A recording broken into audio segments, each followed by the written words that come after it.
voy a darles un aporte desde la visión del fisiatra como tal y espero que esto les sirva a los que son médicos, a los que son terapeutas y al personal de la salud para tomar decisiones adecuadas en pacientes que presentan patología laboral del hombro. Cuando uno hace una revisión de la literatura, en una base de datos, por ejemplo, como el Sevier, uno ve que los artículos desde el punto de vista clínico son escasos con relación a este tema.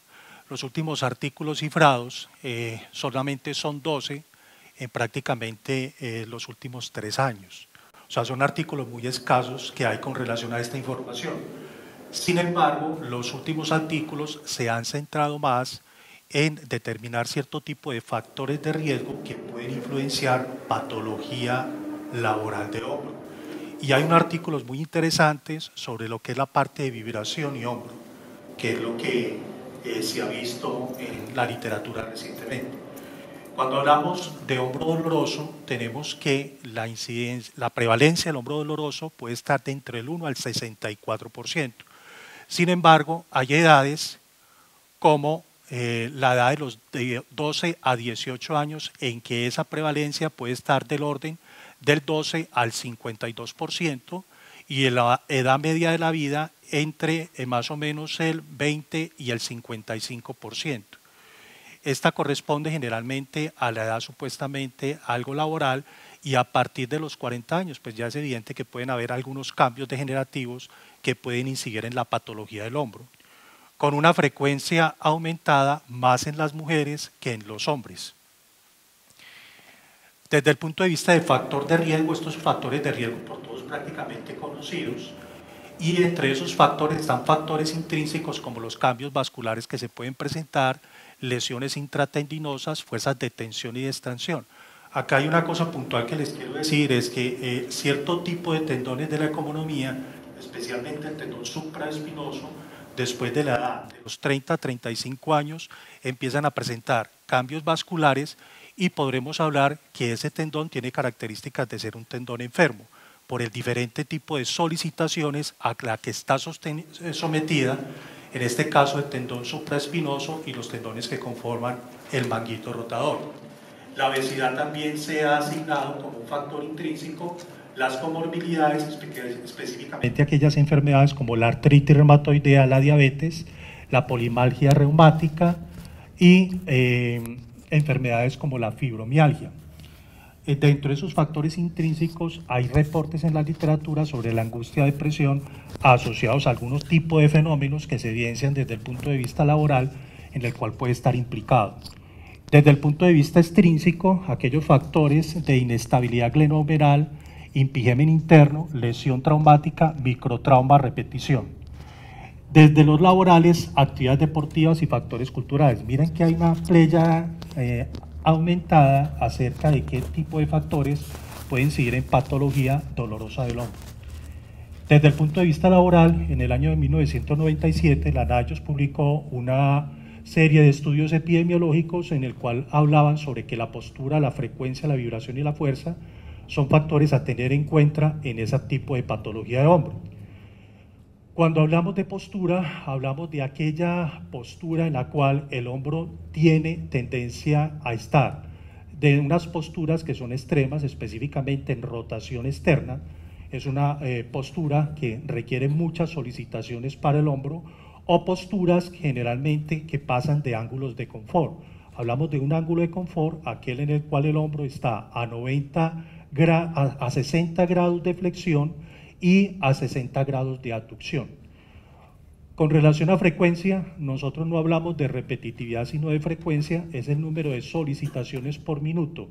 Vamos a ver cómo se comportan con unas definiciones que les voy a dar más adelante. Vibración, la fuerza, la vibración sostenida mano-brazo.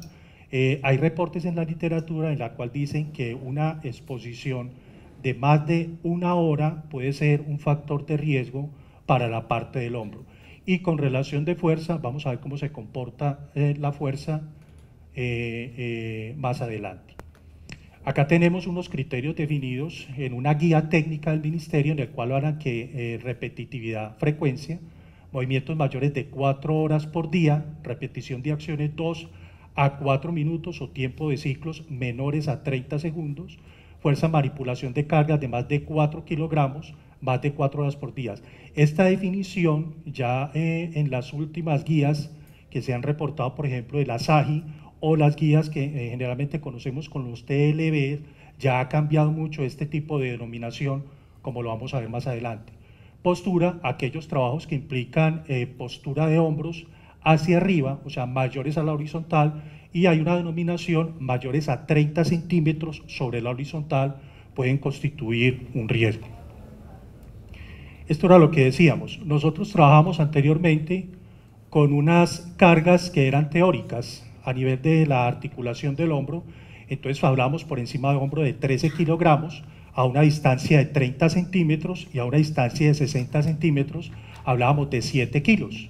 Por debajo del hombro hablamos más o menos de menos de 8 centímetros, hablábamos de cargas entre 19 kilogramos y 11 kilogramos.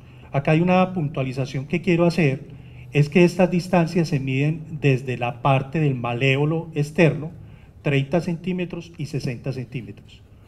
Con base a esa denominación, entonces la SAGI habla cuando se requiere actividades de levantamiento, aquellas actividades de levantamiento, por ejemplo la cifra, en mayores a 2 horas o menores de 2 horas en un ciclo, en una jornada laboral de 8 horas. Entonces mire cómo cambia dependiendo del número de levantamientos, aquellos levantamientos que sean de cargas menores a 2 horas al día, con menos de 60 levantamientos por hora, mire las cargas que son factibles, que no generan ningún tipo de trastorno. Pero eso es relativo, porque esto varía mucho cuando una paciente tiene una patología de hombro o tiene una inestabilidad de hombro. Los TLB también se han cifrado para aquellas actividades de levantamiento mayores a 2 horas, con levantamientos entre 12 y 30 levantamientos por hora. Entonces cada uno, de acuerdo al número de frecuencia de levantamientos, de acuerdo a la intensidad horaria, entonces hay unos valores que se pueden cifrar en la parte de cargas. Uno en la clínica, en general, cuando hace una recomendación médica sobre el tipo de cargas, uno generalmente pues esto no lo tiene como muy en consideración. Y las restricciones que uno hace de carga son restricciones que uno puede decir que son restricciones un poco menores a las cifradas acá. Pero esto generalmente se hace como límites de carga para pacientes que son sanos. Acá también lo vemos también cuando el índice de levantamiento cuando los levantamientos de carga son mayores, el número de repeticiones, la carga indudablemente se va a reducir, y ahí cuando ese número de levantamientos es mayor, uno no debe someter a un paciente a un levantamiento de carga a los 60 centímetros para levantar cargas por encima del hombro. Eso es completamente deleterio para las estructuras miotendinosas. Esto es la guía para análisis de exposición a factores de riesgo ocupacional del Ministerio. Yo no sé si la conocen como tal, es una guía en la cual uno puede buscar cierto tipo de información. Acá dicen que trabajo de las manos en hombros más de 2 horas por día, extensión de los brazos hacia atrás más de 2 horas por día, o trabajo con brazos alejados del cuerpo más de 2 horas por día. Hay una cosa que es importante acá, y es que un paciente en el cual su gesto laboral implique movilidad de hombro, frecuencia y como tal, son situaciones que hay que revisar, porque es un paciente que de pronto puede requerir o pausa de recuperación o puede requerir rotación de tareas, dependiendo de las actividades laborales. Hay actividades laborales, por ejemplo, en la cual la exigencia física de movimiento de hombro es muy aumentada y hay que dar una pausa de recuperación, como lo vamos a ver más adelante. Cuando hablamos, uno de los aspectos importantes que hay que tratar, ya en el caso de un accidente de trabajo, son los criterios de causalidad.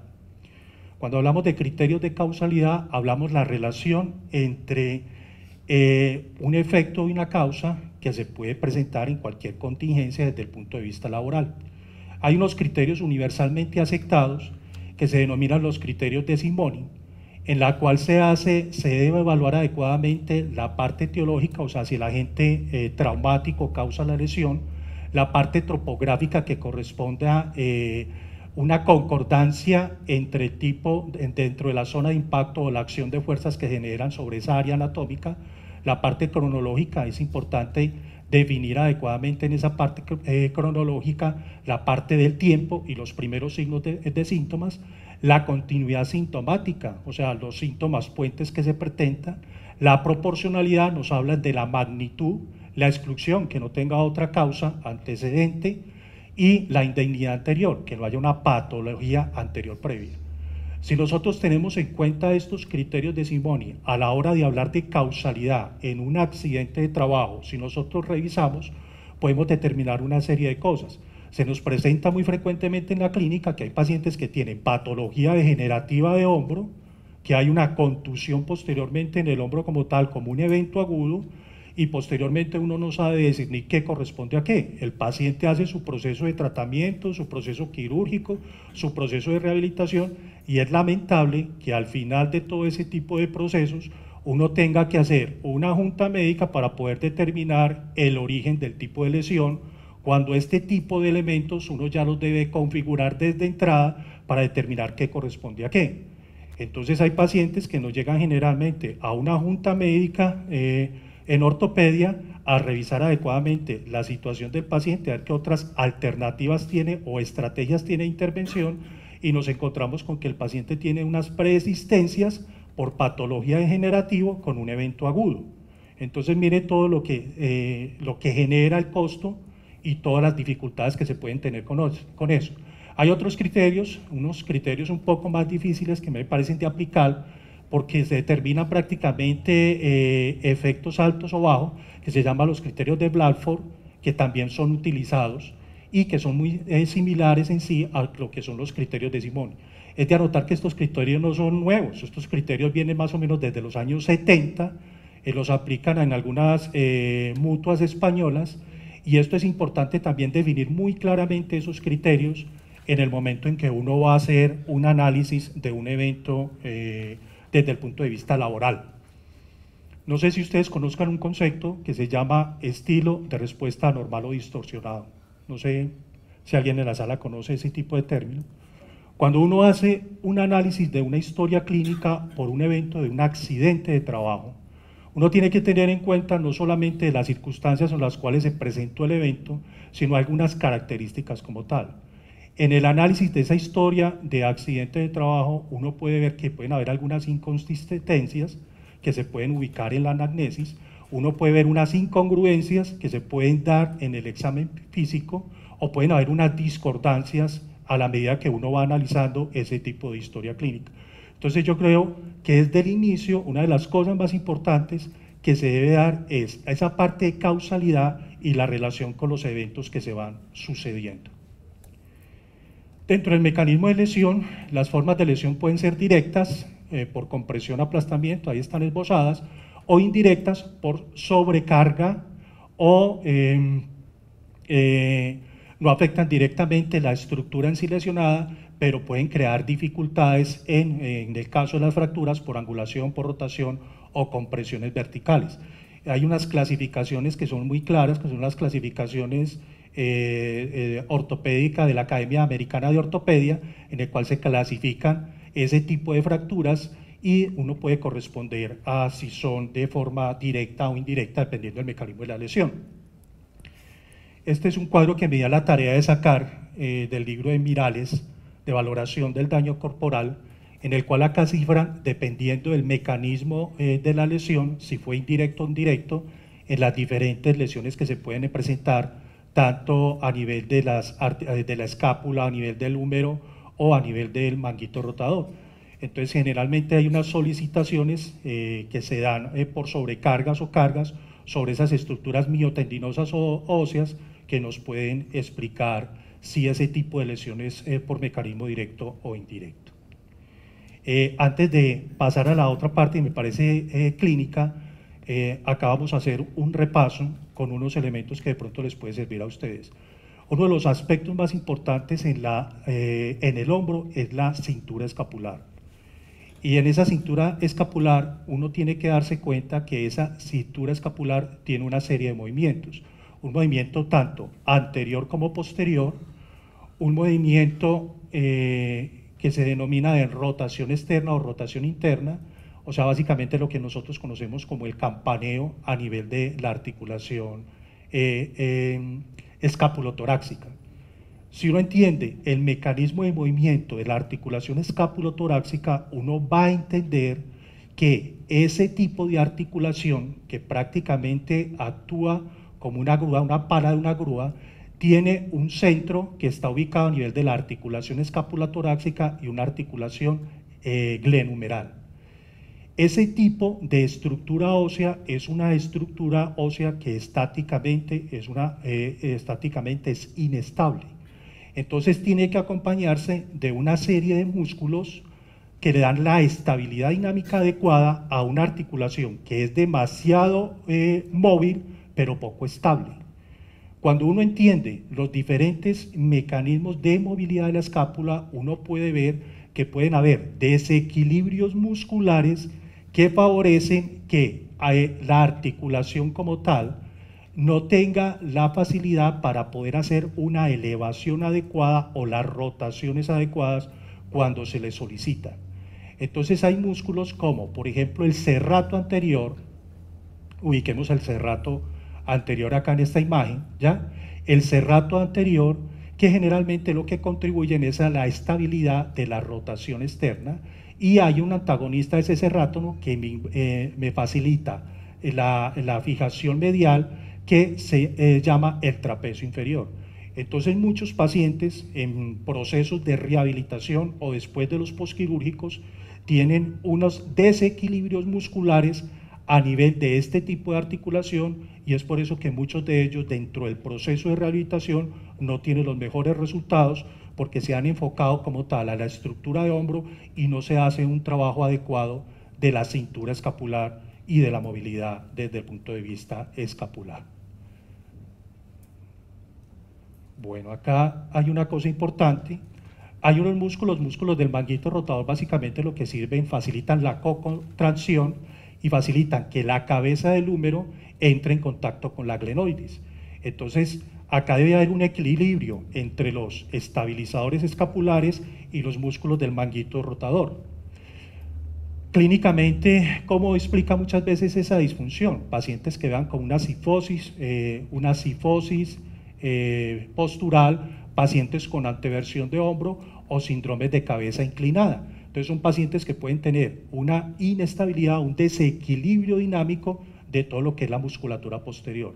Con una situación particular, hay un músculo que se llama el pectoral en menor, que es un músculo que se inserta a nivel de la conoides. Ese músculo puede tener baja extensibilidad o acortamiento y favorecer que el movimiento a nivel de la escápula no tenga la postura posterior adecuada a la escápula y facilite ese acortamiento con la debilidad de los músculos posteriores, que la persona adquiere esa tendencia y eso en sí dificulta la elevación del brazo como tal. Las posturas, hay posturas ahora que son muy antiergonómicas y hay que considerar eso dentro de todo ese espectro. Hay una serie de pruebas semiológicas por todos conocidos. Esas pruebas semiológicas son pruebas semiológicas como la prueba de Jocon, que generalmente nos sirve para evaluar la parte del arco antero interno, la prueba de Neer, que nos sirve para evaluar el arco antero superior, y la prueba de Hawkins, que nos sirve para evaluar esos arcos antero superior y antero interno.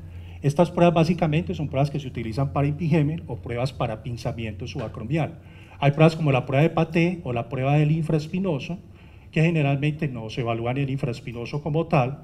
Con la solicitación, el médico se coloca en la parte de atrás, el paciente hace una rotación externa y uno evalúa adecuadamente cómo está la situación de ese tendón con claudicación o alguna cosa.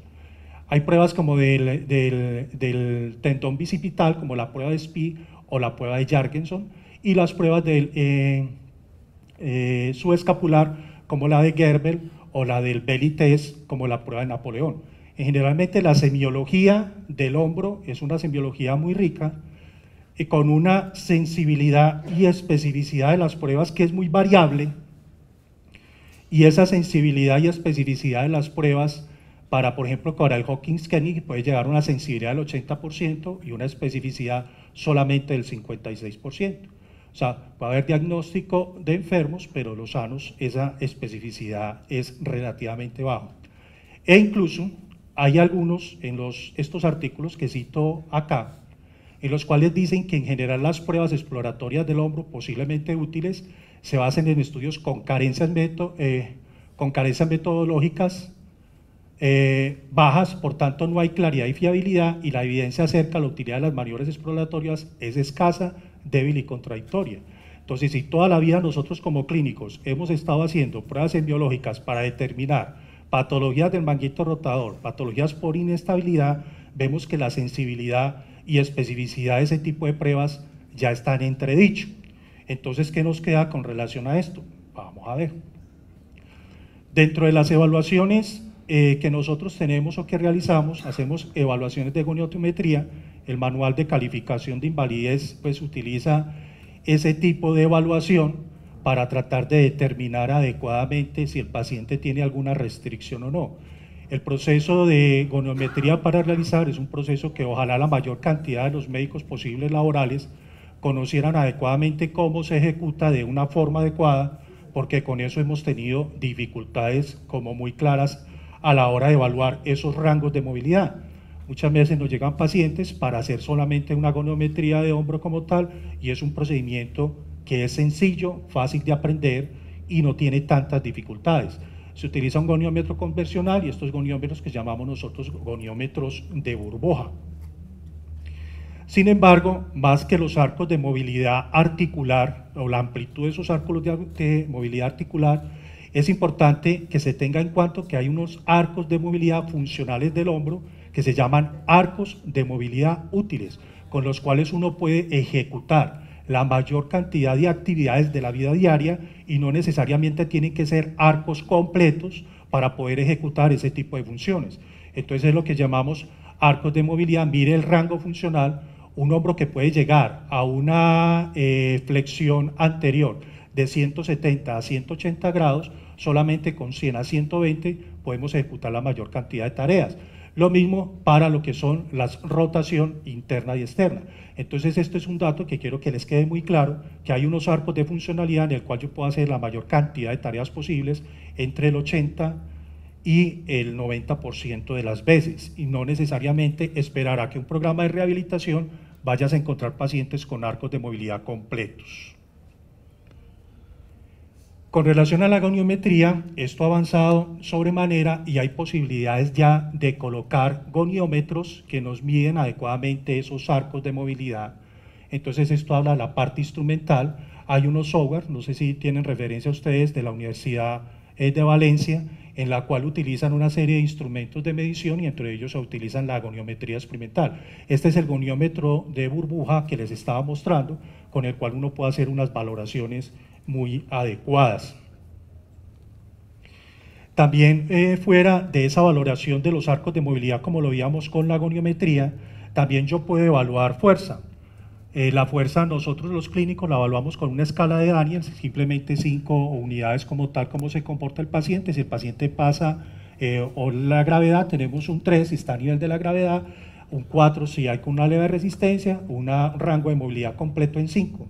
Pero hay instrumentos como la dinamometría isocinética que involucra la robótica e involucra la parte informática para poder decir adecuadamente esos momentos de fuerza, la potencia de la carga, la cual yo puedo someter un músculo y nos sirve también para procesos de rehabilitación.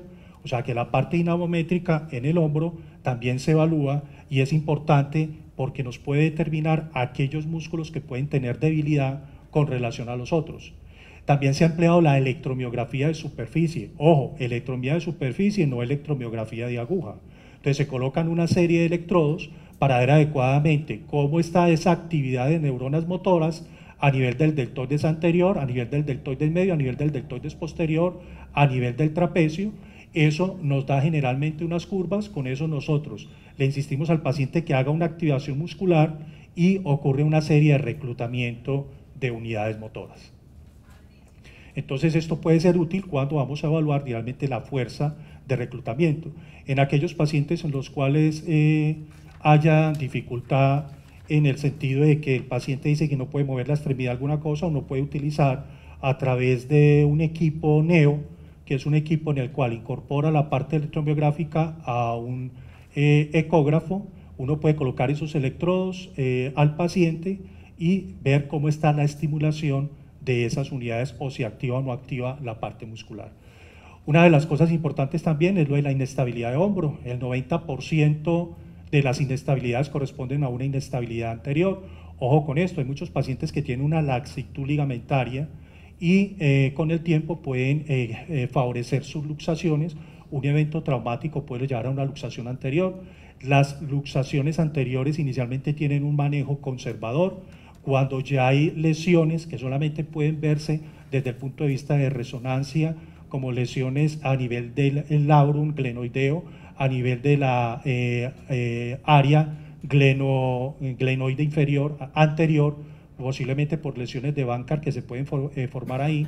Entonces ya hay un paciente que tiene una articulación inestable con luxaciones recidivantes, definitivamente hay que considerar un evento quirúrgico con ese tipo de pacientes. Con relación al síndrome del manguito rotador, patología muy frecuente, pues por ustedes, los que son clínicas, la vemos frecuentemente, tipo de consulta. Hay esbozos en la literatura en la cual dicen que es un tendón con características de enfermedad. Es un tendón que generalmente se somete a solicitaciones o microtramas para repetición. Después de los 30 o 35 años, esos cambios a nivel del tendón se aceleran más y se considera un tendón susceptible para patología como tal. Si a esto le unamos los cambios degenerativos miotendinosos que se presentan ahí, junto con los desequilibrios musculares, es posible que el paciente, si se somete a unas cargas continuadas a nivel del hombro, pueda enfermarse. ¡Wow! Entonces, cuando ya el paciente tiene una ruptura como tal, se hacen los estudios complementarios, se hace una resonancia, el paciente puede terminar en un procedimiento quirúrgico, se prefieren las cirugías desde el punto de vista artroscópicas y aquellas que generalmente les puedas hacer intervenciones menores a nivel del deltoides. El objetivo no es desinsertar el deltoides como tal. Si se desinserta el deltoides puede haber como mayores problemas desde el punto de vista de equilibrio, desde el punto de vista muscular. Entonces la cirugía que se prefiere es la artroscopia. Con una dificultad anexa, hay unas posibilidades de ruptura con cirugías artroscópicas que puede llegar hasta el 47% a los 2 años. Bueno, creo que me voy a quedar corto. La otra cosa importante, menos del 2% de patología de hombro corresponde a atrapamientos nerviosos. Nosotros hemos visto, por ejemplo, lesiones a nivel del supraescapular y hemos visto lesiones post-intervención quirúrgica, específicamente en el nervio axilar, por una continuidad del nervio axilar a nivel del cuello quirúrgico. Entonces hay pacientes que pueden tener lesiones como tal del nervio axilar y eso puede como tal llevar al traste a ese tipo de procesos, o paciente con persistir en el orto o con los procesos de rehabilitación sean muy lentos. Lo que les hablaba de disquinesia escapular, la disquinesia escapular simplemente es una alteración de movimiento o de una alteración en la posición como tal de la escápula, no se ve bien, pero tenemos 3 tipos de disquinesia escapular, el tipo 1 saliente hacia abajo, el tipo 2 se sale casi toda la escápula en la parte posterior y el tipo 3 en la parte superior. Es una clasificación somera sobre el asunto. Dentro del punto de vista de manejo farmacológico, se prefieren los AINES sobre los opioides. Los opioides generalmente son medicamentos que deben utilizarse en el posoperatorio inmediato por instancias cortas. Es un error la utilización de opioides de forma prolongada, uso exagerado de codeína para el manejo de ese tipo de pacientes, usos también del Sinalgen, hemos visto como mucho, perdón la marca, pues la hidrocodona. Entonces hemos visto exagerado ese tipo de cosas. Uno prefiere ciclos cortos dentro del manejo de esos pacientes, puede hacer una combinación de opioides muy débiles, por ejemplo acetaminofén-tramadol, con dosis bajas no mayores a 7 o 10 días de AINES como tal. Desde el punto de vista de intervencionismo analgésico, utilizamos la parte de los bloqueos, específicamente el bloqueo por vía posterior, más que bloqueo, infiltración por vía posterior en aquellos pacientes en los cuales haya persistencia de hombro como parte de manejo conservador. Hay ya formas de intervencionismo analgésico, como los bloqueos del nervio supraescapular guiados por radiofrecuencia, que es atérmica, que ese tipo de bloqueo nos puede durar el efecto analgésico entre 6 a 10 meses, y en el punto de vista de la operatoria se utiliza generalmente el bloqueo del nervio escalénico en aquellos pacientes que se van a intervenir de patología de hombro, y esto puede tener una duración de efecto de ese bloqueo de más o menos unas 8 o 10 horas, y posteriormente pasar a la parte de los opioides, un manejo corto de opioides para ese tipo de pacientes. Desde el punto de vista de manejo no farmacológico, tenemos la parte del programa de rehabilitación. Ojo con esto, que muchas veces uno ve errores desde la clínica. Lo ideal es que el paciente en unos postoperatorio del manguito rotador utilice una férula con un cojín, ¿ya? Una férula en abducción. Y ojo con esto, uno siempre que ve un paciente con un postquirúrgico de manguito rotador, tiene que fijarse en la descripción quirúrgica para determinar adecuadamente si hubo una ruptura masiva o no hubo una ruptura masiva. En general, pacientes de menos, con una ruptura de menos de 3 centímetros, este cojín debe estar menos, por lo menos debe estar 4 semanas. Es una etapa importante en la cual se hace la inmovilización como parte de la reparación. En rupturas que sean mayores de 3 centímetros, ese cojín debe estar en promedio entre unas 6 a 8 semanas. Es importante la protección que haya con eso, porque si uno empieza la movilidad de esos pacientes sin respetar esos tiempos de inmovilización, entonces uno puede dar al traste con el proceso que se da con esos pacientes. Otra de las cosas importantes es que ese cojín el paciente debe dormir en una posición semisentada, ya semisentada, y solo quitárselo para realizar movimientos de muñeca, movimientos de codo, y se prohíbe la rotación externa cuando se quite ese tipo de cojín. Entonces, ¿cuál es la ventaja que tiene este cojín? Primero, coloca las estructuras en una actividad más relajada, y la otra cosa que favorece la vascularización a ese sitio. Entonces hay que tenerlo en cuenta. Después, dentro del proceso aparecen los ejercicios de movilidad pasiva. Generalmente son ejercicios que se hacen en elevación, respetando que el paciente no haga una rotación interna mayores de 40 grados o una rotación externa mayor a 20 grados. En la tercera fase se siguen, esta fase más o menos puede durar entre 2 a 4 semanas. Posteriormente pasamos a una fase que es una fase de movimiento activo, en el cual se prefieren ejercicios isométricos submáximos, ejercicios de reeducación neuromuscular, y la parte de hidroterapia, que muchas veces está para en boga como tal, solamente se prefiere a partir de la 6ª semana. Es un error, por ejemplo, para mandar pacientes a partir de la 2 a la 3ª semana a hacer programas de hidroterapia. Entonces, para que lo tenga muy en cuenta. La terapia ocupacional, todos estos pacientes deben llegar a un programa de terapia ocupacional. Cómo se hace su aseo, cómo se visten, las actividades de la vida diaria, las actividades de protección articular, las actividades de simplificación de tareas. Eso nos ayuda mucho la parte de terapia ocupacional. Miren, con relación a protocolos, lamentablemente no se ve bien. Yo creo que este es un protocolo que de pronto puede ser de mucha utilidad para el clínico cuando tenga una reparación del manguito rotador, porque es un protocolo muy conciso por fases y te da más o menos cuándo puedes hacer las actividades con cada uno de esos pacientes, cómo puedes avanzar en la base. ¿El protocolo es de qué? ¿Ah? ¿El protocolo Es un protocolo de rehabilitación. ¿Pero de qué institución? No, esto es un protocolo que nosotros hemos adoptado en la institución donde yo trabajo, ¿ya? Y es un protocolo que nos ha servido muy de utilidad, porque prácticamente los que estamos inmersos en ese proceso de rehabilitación podemos saber en qué nivel está el paciente, en qué fase está el paciente de rehabilitación, y si tiene ventajas o ha progresado o no ha progresado con eso. Entonces, el ideal es que los procesos de rehabilitación no se vuelvan eternos, sino que sean procesos de rehabilitación finitos por fases, y si vos no has completado la fase no puedes subir dentro del protocolo como tal.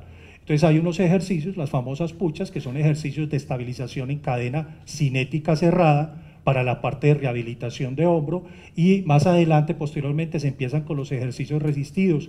Es un error también un paciente posoperatorio empezar a trabajar con bandas elásticas a partir de la 3ª o 4ª semana. Eso es un error. Idealmente esos pacientes deben trabajar con bandas elásticas a partir de las 10 semanas, si han completado este tipo de situaciones. Y los ejercicios pliométricos, que son ejercicios de mayor exigencia.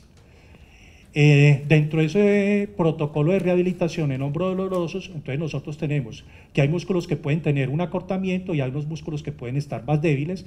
Lo que nosotros hacemos dentro del proceso de rehabilitación es reeducar cadenas musculares, trabajar con todo ese programa de control neuromuscular y control postural. Una de las cosas que quería hablarles acá son las intervenciones desde el punto de vista ergonómica que pueden ser útiles, posicionamiento articular en ángulos de confort. Esto es difícil de acuerdo a la tarea en la cual se presente, pero se puede dar. La rotación de tareas, hay que pensar en un paciente posquirúrgico como tal, si no puede ejecutar adecuadamente la tarea o la actividad de desempeño, o hay que buscar una reubicación. Las pausas de recuperación son importantes con esto, sobre todo si pacientes están haciendo pacientes con trabajos que requieran alta frecuencia.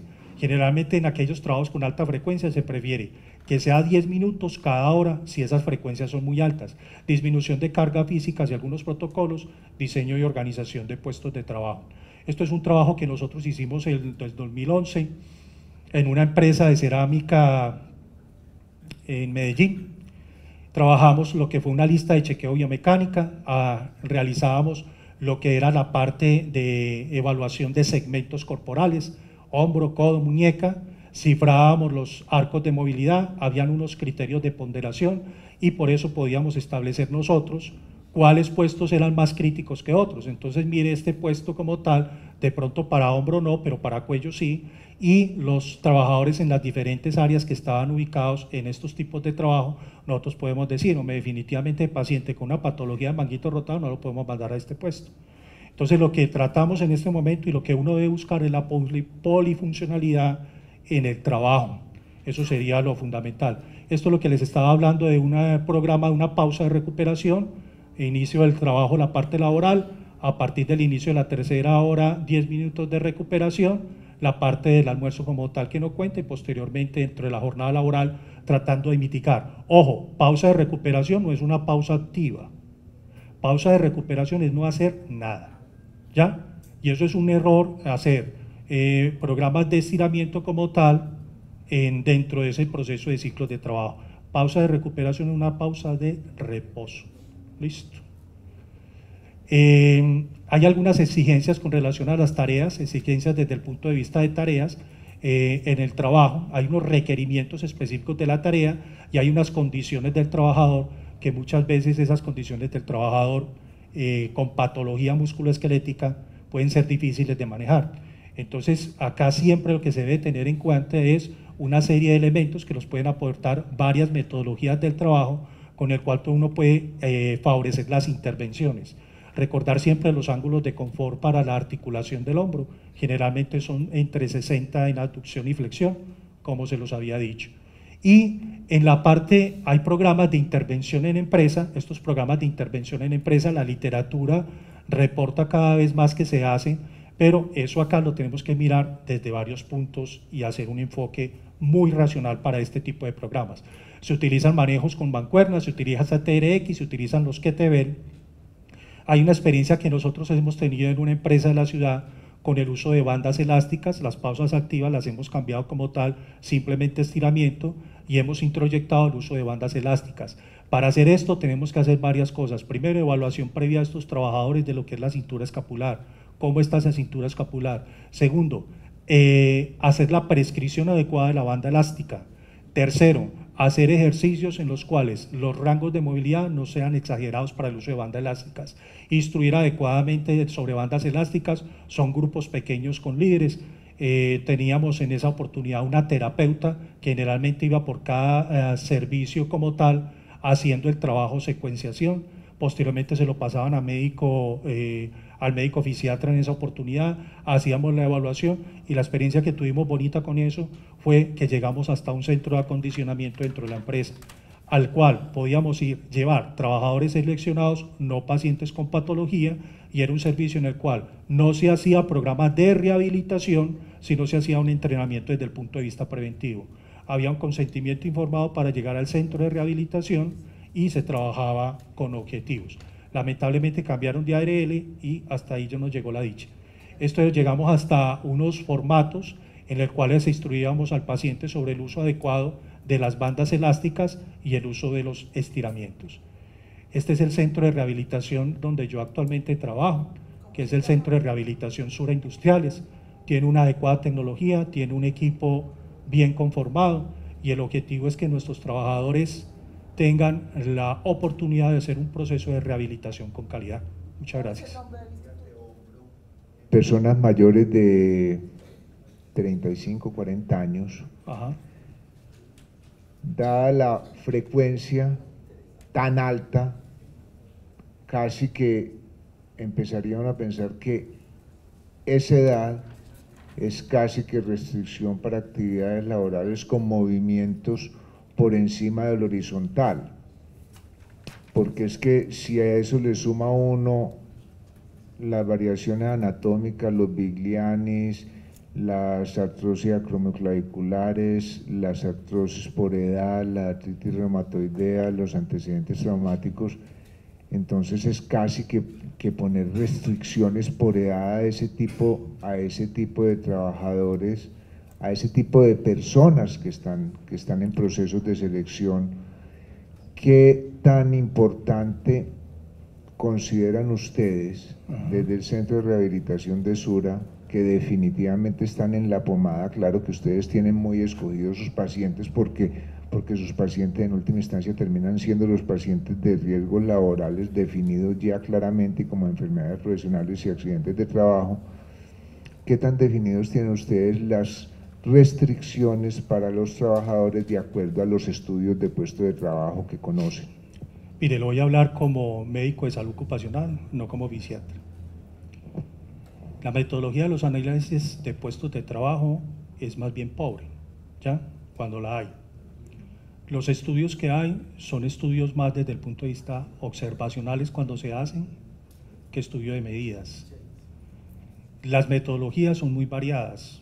Uno puede utilizar metodologías pues que prácticamente para el alcance son difíciles, como una SIMS, hasta estudios como desde el punto de vista OCRA.